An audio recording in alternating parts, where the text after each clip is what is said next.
अच्युतानंद जी की सथी यानी ज्ञानी गुणी मंडली आज मालिका वचन को आपण मानक स्वागत जनाऊँ। आज मालिका वचन रे आम आलोचना करिया जाउछि जी महापुरुष अच्युतानंद बा पंचसखा माने मालिका रे तृतीय विश्वयुद्ध ई पृथ्वी रे हेबो बोली मालिका रे वर्णना कर दी जाइछन लिखि दी जाइछन। आ से तृतीय विश्वयुद्ध विषय रे पंचसखा माने मालिका रे कौन कौन सब लिखि दी जाइछंती आज मालिका वचन से विषय आज आम आलोचना करिबा। आलोचना शेष रे जने भक्तर नाम मध्ये आम कहबा कि से भक्त कौन तार ना कोड तार जन्म होई महापुरुष कहले कहले बाबू रे ई कथा लिखा आज महामुनि व्यास लिखिछंती केवल पंचसखा माने नहंती तृतीय विश्वयुद्धर आशंका मध्य महामुनि व्यासदेव मध्य कर दी जाइछन भविष्य पुराण कौन लिखिछंती ना अर्ध मध्य जदा जीवा क्रमाद राशि त्रयं स्पृशे तदा सुभट कोटि भी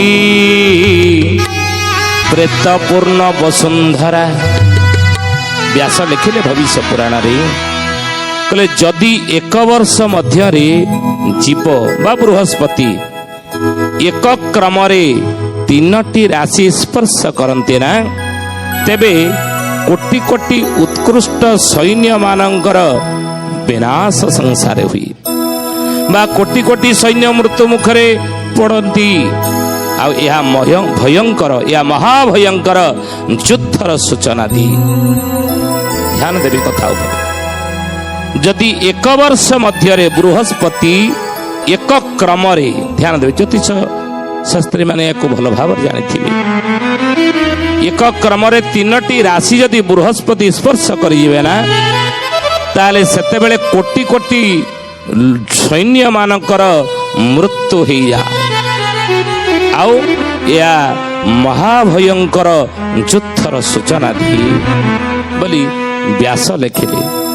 हे ज्ञानी गुणी मंडली सुधी जानी यही कथा को श्री गुरु गोविंद सिंह जे कि सिख मानकर दशम गुरु सौखीन नाम ग्रंथ से लिखिछंती के चढ़ावे 98 परत जाए सब रंग धरती की कोने कोने में भारी होंगे जंग।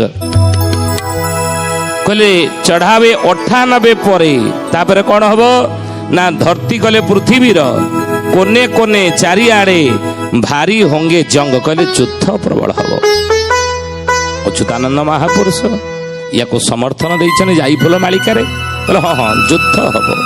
कौन समर्थन देले कोने कोने धरती पृथ्वीर कोने कोने युद्ध हबो कौन समर्थन देले जाईफुल मालिका रे ना होइब महासमर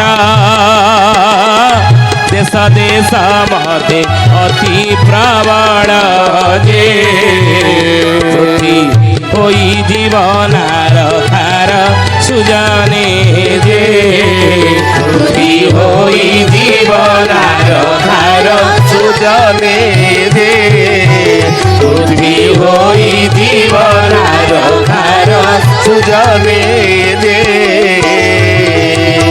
होइब महासमर देश देश मध्य अति प्रबल कहले महासमर अच्युतानंद लिखुचंदी होइब महासमर देश देश मध्य अति प्रबल लो जाई फल पृथ्वी होई जीवनार खार।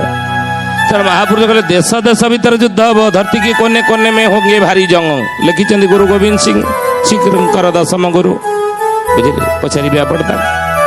तर महापुरुष कहले जदि समर हब देश देश मध्य अति प्रबल आ पृथ्वी होई जीवनार खार पृथ्वी नार खार हब एत बड़े। हे ज्ञानी गुणी मंडली कल्की पुराण आपण यदि कल्की पुराण महामुनि व्यासदेव लिखिछन मत्स्य पुराण महामुनि व्यासदेव 18 खंड पुराण भितर गोटे पुराणर नाम होछि कूर्म पुराण बराह पुराण ब्रह्म वैवर्त पुराण ब्रह्मांड पुराण नारद पुराण पद्म पुराण भविष्य पुराण एवं लिखिछन भागवत महापुराण लिखिछन महामुनि कल्की पुराण। ये कल्की पुराण रे कौन लिखिले आपण पढ़िबे कल्की पुराण व्यासंकर तृतीय विश्वयुद्ध विषय संकेत रही तृतीय विश्वयुद्ध ये पृथ्वी रे दिने हेबो ये विषय रे महामुनि व्यासदेव कल्की पुराण रे मध्य लिखिछन आपण पढ़ी नेबे आमे मनरु कहू ना हो कौन लिखिछंती ଏବଂ ମୃତ୍ୟୁ ମହାଘୋର ଯୁଦ୍ଧ ପରମ ଦାରୁଣଂ ତ୍ୱଂ ଦୃଷ୍ଟାମାଗତା ଦେବୋ ବ୍ରହ୍ମାଦେକ୍ଷେ ବିଭୂତିଭି ମରୁଃ ଖଶ୍ଚୈଶ୍ଚ କାମ୍ବୋଜୈ ଯୁଯୁତ୍ଥେ ଭୀମ ବିକ୍ରମୈ ଆଉ ଦେବାପି ସମରେ ଚିନେଇ ବର୍ବରୈସ୍ତଦ ଗଣୈରପି। ବ୍ୟାସଦେବ କଳ୍କି ପୁରାଣ ଲେଖିଲେ, କହିଲେ ଏଭଳି ଯୁଦ୍ଧ ହବ ବ୍ରହ୍ମାଦ୍ୟାକ୍ଷେ ବିଭୂତି ମରୁ ଖଗୈଶ୍ଚ କାମ୍ବୈ ଯୋ ଯୁଦ୍ଧେ ଭୀମ ବିକ୍ରମେ। ଭୀମ ବିକ୍ରମ ଭଳି ଯୁଦ୍ଧ ହବ। ସୁଧୀଜନେ ଜ୍ଞାନୀ ଗୁଣୀ ମଣ୍ଡଳୀ ମହାପୁରୁଷ ଯାହା ଲେଖିଛନ୍ତି ଏ ମିଛ ନୁହଁ। କାହିଁକି ନା ପ୍ରଥମ ବିଶ୍ୱଯୁଦ୍ଧ ଯାଇଛି 1914 ମସିହାରେ ପ୍ରଥମ ବିଶ୍ୱଯୁଦ୍ଧ ଆରମ୍ଭ ହେଇଥିଲା। କେତେ ଦିନ ଚାଲିଲା ନା 5 ବର୍ଷ ଚାଲିଲା। 1919ରେ ଶେଷ ହେଇଗଲା ପ୍ରଥମ ବିଶ୍ୱଯୁଦ୍ଧ। ଦ୍ୱିତୀୟ ବିଶ୍ୱଯୁଦ୍ଧ ଆପଣମାନେ ଜାଣିଥିବେ 1939ରେ ଆରମ୍ଭ ହେଇଥିଲା ଏବଂ କେତେ ଦିନ ଚାଲିଲା ନା 6 ବର୍ଷ 1945 ମସିହାରେ ଶେଷ ହେଇଗଲା। ଏବଂ ତୃତୀୟ ବିଶ୍ୱଯୁଦ୍ଧର ଦ୍ୱାରଦେଶରେ ଆମେ ସମସ୍ତେ ପହଞ୍ଚିଛି। ଆଉ ଯୁଦ୍ଧ କାହା ଭିତରେ ହେବ ତୃତୀୟ ବିଶ୍ୱଯୁଦ୍ଧ? ସୁଧୀଜନେ ମହାପୁରୁଷ ଲେଖିଲେ, କହିଲେ ତୁରୁକି ଧାଇଁ ଆସିବ ଭାରତରେ ହାଣ କୋଟ କରିବ ଯାଇ ଫୁଲଲୋ ଗୁଡ଼ି ଗୋଳା ବରସିବ ଯାଇ ଫୁଲଲୋ ଗୁଡ଼ି ଗୋଳା ବରସିବ ଯାଇ ଫୁଲଲୋ ଗୁଡ଼ି ଗୋଳା ବରସିବ ଯାଇ ଫୁଲଲୋ। ତୁରୁକି ଧାଇଁ ଆସିବ।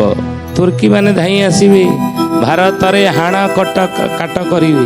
ଏଇଆ ହବ ଜ୍ଞାନୀ ଗୁଡ଼ି ମଣ୍ଡଳୀ। ଆପଣ ଦେଖନ୍ତୁ ୟୁଟ୍ୟୁବରେ ଭାଇରାଲ ହେଉଛି ଏବଂ ଅନେକ ସମୟରେ ଇଂରାଜୀ ନ୍ୟୁଜ୍ରେ ହିନ୍ଦୀ ନ୍ୟୁଜ୍ରେ ମଧ୍ୟ ଆପଣମାନେ ଖବର ପାଉଥିବେ, ଦେଖୁଥିବେ। ଯଦି ଟିଭିରେ ହିନ୍ଦୀ ନ୍ୟୁଜ୍ ଇଂରାଜୀ ନ୍ୟୁଜ୍ ଆପଣ ଶୁଣୁଥିବେ, ଆପଣ ଦେଖୁଥିବେ ଯେ ହଁ ଏଇଆ ଘଟଣା ହେବ ବୋଲି ବର୍ତ୍ତମାନ ସଂକେତମାନ ସବୁ ଦେଖାଦେଲାଣି।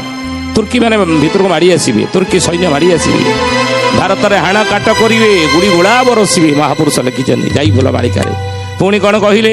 ଆଉ ଏ ସମୟରେ ଉତ୍ତର ପଶ୍ଚିମ ଦେଶ ହାଡ଼ ମାଡ଼ ହୋଇ ଜୀବ ବିଶେଷ ଯାଇ ଫୁଲଲୋ ମହି ଦୋଲୋ ଦୋଲୋ ହେବ ଧ୍ୱଂସ ଯାଇ ଫୁଲଲୋ ମହି ଦୋଲୋ ଦୋଲୋ ହେବ ଧ୍ୱଂସ ଯାଇ ଫୁଲଲୋ ଦୋଲୋ ଦୋଲୋ ହେବ ଧ୍ୱଂସ ଯାଇ ଫୁଲଲୋ। ଉତ୍ତର ପଶ୍ଚିମ ଦେଶ, ଉତ୍ତର ପଶ୍ଚିମ ଦେଶ କୋଉଟା ନା ଚାଇନା ଆଉ ପାକିସ୍ତାନ। ଚାଇନା ଆଉ ପାକିସ୍ତାନ ଉତ୍ତର ପଶ୍ଚିମ ଦେଶ। ଉତ୍ତର ପଶ୍ଚିମ ଦେଶ ହାଡ଼ ମାଳ ହୋଇଯିବ ବିଶେଷ। ମହାପୁରୁଷ ଲେଖିଛନ୍ତି, ଆମେ କହୁ। ଆଉ ମହି ଦୁଲୁ ଦୁଲୁ ହେବ ଧ୍ୱଂସ, ମହି ଦୁଲୁ ଦୁଲୁ ହେବ ଦେଶ ଧ୍ୱଂସ। ମହାପୁରୁଷ ଲେଖିଛନ୍ତି ମାଳିକା। ଜ୍ଞାନୀ ଗୁଣୀ ମଣ୍ଡଳୀ ମାଳିକା ବଚନ ନ ହୋଇବା। ଇଏ ମାଳିକାର କଥା ମିଛ ହବନି, ଗୋଟିଏ ଅକ୍ଷର ମଧ୍ୟ ମିଛ ନୁହେଁ। ମହାପୁରୁଷ ବଜ୍ରବାଣୀ କରିଛନ୍ତି। ବଜ୍ରବାଣୀ କହିଲେ ପୃଥ୍ୱୀ 2 ଫାଳ ହେଲେ ହୋଇବ, ପୂର୍ବ ବାନୁ ପଶ୍ଚିମରେ ହୋଇବ। ଏ ପୃଥ୍ୱୀ ବୋଧେ 2 ଫାଳ ହେଇଗଲେ ହେଇଯାଉ, ପୂର୍ବର ପଶ୍ଚିମ ପଶ୍ଚିମରେ ଉଦୟ ହେବା ସମ୍ଭବପର ହେଇପାରେ ରାମରେ। ମୋର ମାଳିକା ମିଛ ହେବ ନାହିଁ, ଗୋଟିଏ ଅକ୍ଷର ମଧ୍ୟ ମିଛ ନୁହଁ। ସେଥିପାଇଁ ମହାପୁରୁଷ ଲେଖିଛନ୍ତି, କହିଲେ ବାବୁରେ ଯୁଦ୍ଧ ହବ, ତୁର୍କୀ ମାନେ ମାଡ଼ି ଆସିବେ, ଉତ୍ତର ପଶ୍ଚିମ ଦେଶ ହାଡ଼ ମାଳ ହେବ। ମହାପୁରୁଷ ଲେଖିଲେ କଥା। ଜ୍ଞାନୀ ଗୁଣୀ ମଣ୍ଡଳୀ ଆମର କଥା ନୁହେଁ, ମାଳିକା ଯାହା ଲେଖା ଅଛି ଆମେ ପଢ଼ିଦେଲୁ।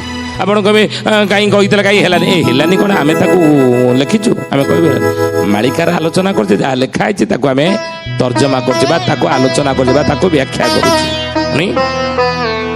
ତେଣୁ ମହାପୁରୁଷ ଲେଖିଲେ, କହିଲେ ଇୟା ହିଁ ହେବ। ଉତ୍ତର ପଶ୍ଚିମ ଦେଶ ହାଡ଼ ମାଳ ହୋଇଯିବ ବିଶେଷ ମହି ଦୁଲୁ ଦୁଲୁ ହେବ ଧ୍ୱଂସ। ଆଉ ଏଇ ସମୟରେ ମହାପୁରୁଷ କହିଲେ, କହିଲେ ବାବୁରେ ଖାଲି ସେତିକି ନୁହେଁ, ଚାରି ଦିଗରେ ଚହଳ ପଡ଼ିବ, ଚାରି ଦିଗରେ ଚହଳ ପଡ଼ିବ। ଚିନା ସଙ୍ଗେ ଆଦ୍ୟ ସମର ହେବ, ଚିନା ସଙ୍ଗେ ଆଦ୍ୟ ସମର ହେବ। ଚାକିରିଆ ମାନେ ଫେରସ୍ତ ହେବେ, ଚାକିରିଆ ମାନେ ଫେରସ୍ତ ହେବେ। ଚୋର ମାନେ ଅତି ପ୍ରବଳ ହେବେ, ଚୋର ମାନେ ଅତି ପ୍ରବଳ ହେବେ। ମହାପୁରୁଷ ଲେଖିଲେ, କହିଲେ ବାବୁରେ ଚାରି ଦିଗରେ ଚହଳ ପଡ଼ିଯିବ, ଚିନା ସଙ୍ଗେ ଭାରତର ଆଦ୍ୟ ସମର ହେବ। ଆଦ୍ୟ ସମର ହବାକୁ ଥିଲା, ମଝିରେ ବନ୍ଦ ହେଇଯାଇଛି। ଚାଇନା ଆକ୍ରମଣ କରିଥିଲା ଥରେ, ଅଧାରୁ ବନ୍ଦ ହେଲା ଯୁଦ୍ଧ, ଚାଇନା ଭାରତ ଉପରେ ଆକ୍ରମଣ କରିଥିଲା। ମହାପ୍ରଭୁ କହିଲେ ପୁଣି ଆଉଥରେ ହେବ, ଆଉଥରେ ଯୁଦ୍ଧ ହେବ। ଆଉ କେବେ ସେ ଯୁଦ୍ଧଟି ହେବ, କୋଉ ସମୟରେ ହେବ ବୋଲି ମାଳିକାରେ ଏ ବିଷୟରେ ଲେଖା ଥିବ, ଲେଖା ଅଛି। କ'ଣ ଲେଖା ଅଛି? ବୋଲି ମହାପୁରୁଷ ଅଚ୍ୟୁତାନନ୍ଦ ଜି କି ଏହି ଭାରତ ସଙ୍ଗେ ପାକିସ୍ତାନଟି ରଙ୍ଗେ ମହାସମର କରିବା ଜାଣିତା ତୁ। ପୁଣି ଚିନି ସୈନ ତୁର୍କୀ ଇରାନଟି ଜାଣ ବ୍ରିଟିଶ ଯେ ଆମେରିକା ସର୍ବେ ମିଳିଣ, ଇଏ ସମସ୍ତେ ମିଳିବେ। ପାକିସ୍ତାନକୁ ବଳ ଅସ୍ତ୍ର ଶସ୍ତ୍ରଟି ଆବର, ଯୋଗାଇଣ ଦେବେ ଯୁଦ୍ଧ ଲାଗିବ ଘୋର। ଏହା ଦେଖି ରୁଷିଆ ଆସି ହୋଇବ ଠିଆ, ଭାରତ